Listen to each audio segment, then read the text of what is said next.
రాజకీయాల్లో శాశ్వత మిత్రులు శాశ్వత శత్రువులు ఉండరు అంటుంటారు. అవసరాలను బట్టి మనగడ రాజకీయాల్లో ఉంటుంది.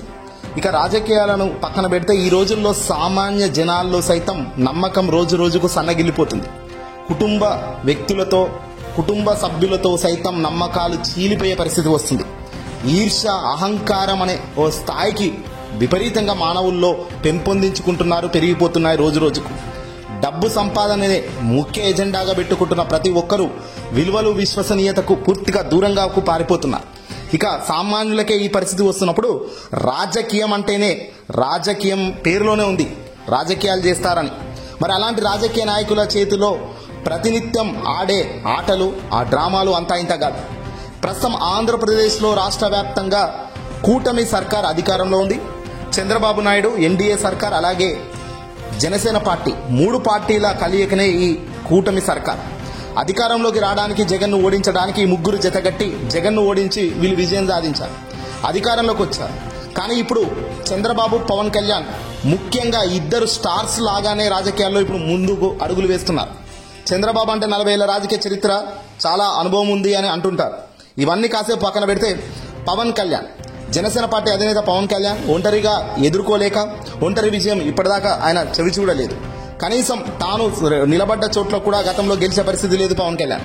2024లోనే ఆయన మొదటిసారిగా ఎమ్మెల్యేగా గెలవడం జరిగింది పిఠాపురం నుంచి. అయితే పవన్ చంద్రబాబు సఖ్యత ఎలా ఉంటుంది? 2014 నుంచి 2019 కాలం చూసుకుంటే కనుక చంద్రబాబు, పవన్ కళ్యాణ్, మోదీ ఈ ముగ్గురే అప్పట్లో బలంగా జతగట్టి ఇదే మాదిరిగా అధికారంలోకి రాగలిగారు. కానీ అధికారంలోకి వచ్చిన తొలి రోజుల్లోనే, కొద్ది రోజుల్లోనే ఏకంగా చంద్రబాబు, పవన్ కళ్యాణ్ ఇద్దరు కూడా పెద్ద ఎత్తున విమర్శించుకున్నారు. తర్వాత చంద్రబాబు, పవన్ విడిపోయే పరిస్థితికి వచ్చింది. ఎన్డీఏ సర్కార్ కూడా ఎవరి పని వాళ్ళు చూసుకునే పరిస్థితి ఆనాడు వచ్చింది. కానీ ఇప్పుడు 2024లో మళ్ళీ ఆ ముగ్గురే కలిసి అధికారంలోకి రాగలిగారు. కానీ ఇక్కడ మరో ట్విస్ట్ ఏందని అంటే చంద్రబాబు, పవన్ కలిసి ఉంటారా? మళ్ళీ 2014 మాదిరిగానే తిట్టుకొని బయటకు వచ్చేస్తారా? ఎందుకు ఈ మాట అనాల్సి వస్తుందంటే రాజకీయాల్లో ఎప్పుడు ఏం జరుగుతుందన్నది ఎవరి చేతిలో లేదు. ఊహించను కూడా ఊహించలేం. జగన్మోహన్ రెడ్డి గారి చెల్లెలు వైఎస్ షర్మిల ఇలా బయటకు వస్తుందని ఎవడైనా ఊహించారా? జగన్మోహన్ రెడ్డి గారి మీదనే ఏకంగా దారుణంగా విమర్శలు చేస్తారని ఊహించారా? రాజకీయ ప్రేరేపణ అనేది ఏ స్థాయిలో, ఎప్పుడు, ఎలాంటి పరిస్థితుల్లో బాంబులాగా పేలుతుందో గెస్ కూడా చేయలేము. రాజకీయ మనగడ సాధించాలన్నా రాజకీయాల్లో ఎప్పుడు ఒకడు తగ్గాలి, ఒకడు మెచ్చాలి. చంద్రబాబు, పవన్ కళ్యాణ్ ఇద్దరిలో ఇప్పుడు ముఖ్యమంత్రి స్థాయిలో చంద్రబాబు నాయుడు ఉన్నారు, డిప్యూటీ సీఎం హోదాలో పవన్ కళ్యాణ్ నిలబెట్టి కూర్చోబెట్టారు. ప్రస్తుతానికి చాలా బాగానే ఉన్నట్టుగా కనిపిస్తున్నప్పటికీ తెర వెనకాల జనసేన క్యాడర్ అనేది జనసేనకు ఉంటుంది, చంద్రబాబు క్యాడర్ అనేది చంద్రబాబుకు ఉంటుంది. జనసేనకు సంబంధించి ఒంటరిగా ఎదగాలన్న ఆలోచన ఇప్పుడైనా పుట్టాల్సిందే. పవన్ కళ్యాణ్ ఇప్పటికి కూడా చంద్రబాబు ఏది చెబితే అది భజన మాదిరిగా చేస్తూ పోతానంటే రాబోయే రోజుల్లో జనసేన పార్టీ ముగింపుకు శ్రీకారం చుట్టినట్టే అవుతుంది. లేదు 10 కాలాల పాటు చల్లగా పార్టీ రాజకీయాల్లో అధికారం రావాలి, సొంతంగా ఎదగాలి, గొప్ప స్థాయిలో రాజకీయాలు చేయాలి అనుకుంటే మాత్రం ఖచ్చితంగా చంద్రబాబును విభేదించాలి. చంద్రబాబు కొన్ని తప్పులు చేస్తూ పోతున్నప్పటికీ ఆ తప్పులను ఎత్తి చూపకుండా కప్పిపుచ్చే ప్రయత్నం చేస్తే మాత్రం ప్రజలు ఇక్కడే క్యాచ్ చేస్తారు. ప్రజానీకం ఎంత అలర్ట్ ఉంటుంది అనేది ఎవరు కూడా గెలిచేయడు. రాజకీయాల్లో అందరికన్నా గొప్ప శక్తి కలిగిన వ్యక్తులు ఎవరైనా ఉన్నారు అంటే అది సామాన్య ప్రజలే. ఓట్లేసే ప్రజానీకం. ఓటు అనేది ప్రజల హక్కు. ఆ ఓటు వేసినప్పుడు ప్రజలు గనక తీర్పు రివర్స్ ఇచ్చారంటే ఏ పార్టీ అయినా కానీ కొట్టుకోపోవాల్సిందే. అది చంద్రబాబు పార్టీ అయినా, జగన్ పార్టీ అయినా. అల్టిమేట్గా ప్రజల తీర్పే ఫైనల్ అంటుంటాం. సరే, ఈ మధ్య ప్రజల తీర్పు అంతా కరెక్ట్గా వస్తుందా అంటే కూడా ప్రశ్నార్థకమే. ఎందుకంటే పరిణామాలు ఆ మాదిరి కనబడుతున్నాయి కాబట్టి. చంద్రబాబు, పవన్ కళ్యాణ్ ఇద్దరు కలిసి కట్టుగా అడుగులు వేయగలిగితే 2029 దాకా ఇలాగే ఎలాంటి విభేదాలు లేకుండా, ఇలాంటి గొడవలు లేకుండా, విభేదించుకోకుండా పోగలిగితే గొప్పే అంటున్నారు చాలా రాజకీయ నిపుణులు. ఇటీవల పవన్ కళ్యాణ్ గారి దురుసుగా పవన్ కళ్యాణ్ గారు మాటలు చూసాం. లా అండ్ ఆర్డర్, ఒక రాష్ట్రంలో ఒక ప్రభుత్వం నిర్వర్తిస్తున్న విధానంలో లా అండ్ ఆర్డర్ అనేది చాలా ముఖ్యమైన, చాలా కీలకమైన సబ్జెక్ట్. మరి లా అండ్ ఆర్డర్నే పూర్తిగా దారి తప్పుతుంది. అసలు మాకు డీజీపీ వినట్లేదు, కులాలు అంటున్నాడు, మతాలు అంటున్నాడు అంటూ పవన్ కళ్యాణ్ ఇటీవల కొన్ని వ్యాఖ్యలు చేశారు. ఈ వ్యాఖ్యలు చాలా పెను సంచలనమైంది. ఎందుకంటే డిప్యూటీ సీఎంగా ఉన్న పవన్ కళ్యాణ్, ముఖ్యమంత్రి తర్వాత 2వ స్థానంలో ఉన్న ఈ పవన్ కళ్యాణ్ ఈరోజు ఏకంగా లా అండ్ ఆర్డర్ దెబ్బతింటుంది, లా అండ్ ఆర్డర్ సరిగ్గా లేకపోతే ఊరుకోము, ఎన్నిసార్లు చెప్పాలి మీకు అంటూ ఏకంగా ఫ్రస్ట్రేషన్ బయట పెట్టేశారు. ఈ ఫ్రస్ట్రేషన్ పీక్స్కి పోతే పెద్ద గొడవే కదా. ఇదే ఫ్రస్ట్రేషన్ దారి తప్పితే మళ్ళీ చంద్రబాబుతో విభేదించక తప్పదు కదా. ఇదే ఫ్రస్ట్రేషన్లో మరికొన్ని యాడ్ ఆన్ అయితే మొదటికే మోసం రాక తప్పదు కదా. అంటే ప్రజలు ఇచ్చిన తీర్పు ఎంతకాలం మీరు నిలబెట్టుకోగలుగుతారు?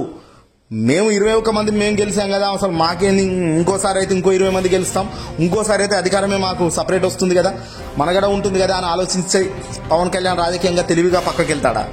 లేదు, చంద్రబాబు ఏది చెప్తే అదే, అనుభవుడు కాబట్టి అనుభవస్తుడు కాబట్టి ఏదైనా ఆయన చెప్పిన దారిలో నేను పోతాను, ఆయనను మించిన గనుడే లేడు అనుకుంటూ ఆయనకు భజన చేసుకుంటూ పోతాడా? ఆయనకు భజన చేస్తూ పోయినంత కాలం ఆయన పార్టీకే మనగడ పోతుంది, ఈ టీడీపీ మనగడ పెంచే ప్రయత్నం అవుతుంది. జగన్తో ఢీ కొట్టడం అంత ఆషామాషి విషయం కాదనేది పవన్ కళ్యాణ్కు అందరికన్నా బాగా తెలిసిన సబ్జెక్ట్. ఆంధ్రప్రదేశ్లో మాజీ ముఖ్యమంత్రిగా వైఎస్ఆర్సీపీ పార్టీగా ఉన్న జగన్మోహన్ రెడ్డి గారిని ఢీ కొట్టాలంటే అసాధ్యం అన్నది వాళ్ళకి తెలుసు. ముగ్గురు జతగట్టింది కూడా కారణం ఇదే.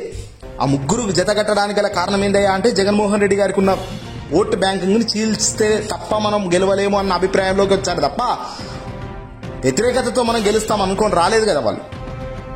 దీన్ని బట్టి అర్థమవుతుంది జగన్ ముందు వీళ్ళు ఏ స్థాయిలో భయపడుతున్నారు. ఇక రేపొద్దున బీజేపీ మొదటి నుంచి కూడా చంద్రబాబు పవన్ కళ్యాణ్ మీద పెద్దగా వాళ్ళ ఆసక్తి లేకపోయినా ఏదో రాజకీయాల లెక్కలు రాజకీయ కోణంలోనే వాళ్ళు మద్దతు ఇచ్చారు ఎన్డీఏ సర్కార్ వీళ్ళను బయటేసే కార్యక్రమానికి. ఇప్పుడు ఎన్డీఏ కూడా ఒక క్రిటికల్ సిచ్యువేషన్ రాబోతుంది. కేంద్రంలో కాంగ్రెస్ అధిష్టానం చాలా వేగంగా అభివృద్ధి చెందుతూ దూకుడుగా పార్టీ మనగడ పెంచుతూ పోతుంది. ఈ పొద్దే 2024 ఎన్నికలప్పుడే బీజేపీ గెలిచేదానికి చాలా సీరియస్ కష్టం పడాల్సిన పరిస్థితి వచ్చింది. అంత సులువుగా కంఫర్టబుల్గా గెలుపు రాలేదు. ఇక రేపు రాబోయే 2029 దాకా కూడా ఆగాల్సిన పరిస్థితి లేదు. జమిలీ ఎన్నికలు అంటున్నారు కేంద్ర పెద్దలు.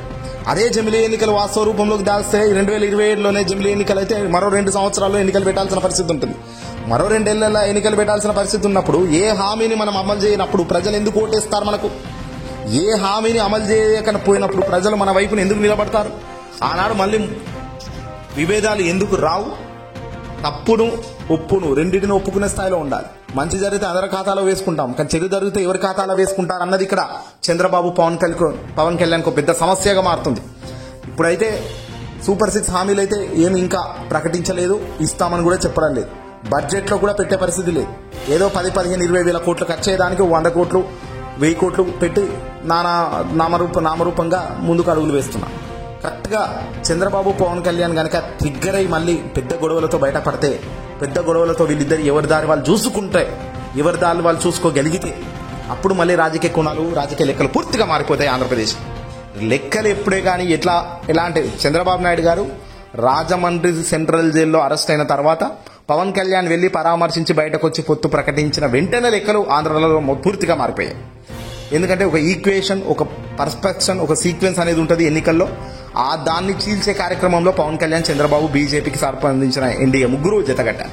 ఈ ముగ్గురు జతగట్టడం వల్లేనే అధికారంలో రాగలిగారు తప్ప సింగిల్గా పోతే మాత్రం జగన్ ముందు ఎవరు కూడా నిలబడే స్థాయి లేదు.